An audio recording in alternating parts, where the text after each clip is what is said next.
Hello guys, তোমরা সবাই কেমন আছো? আশা করি ভালোই আছো। আমিও ভালো আছি। আমার নাম দেবু, আর এটা আমার ফার্স্ট ব্লগ। তো আমার বাড়ি খড়গপুর। আমি বর্তমান বাইরে কাজ করি, মহারাষ্ট্রে।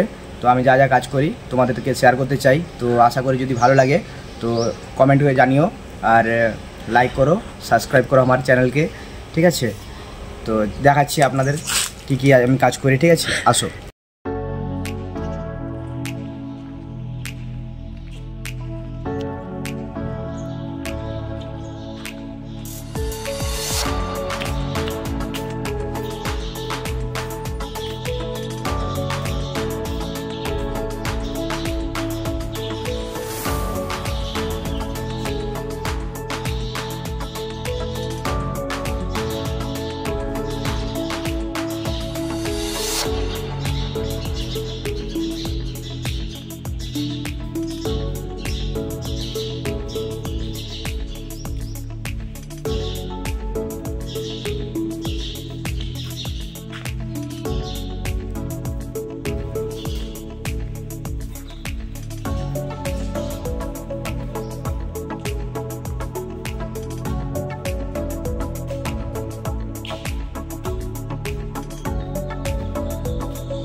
তো গাইস, তোমাদের ভিডিওটা দেখে ভালো লাগলো অবশ্যই। তো আজকে কোম্পানি বন্ধ ছিল, তার জন্য তোমাদের সব কিছু চালু মেশিন দেখাতে পারিনি।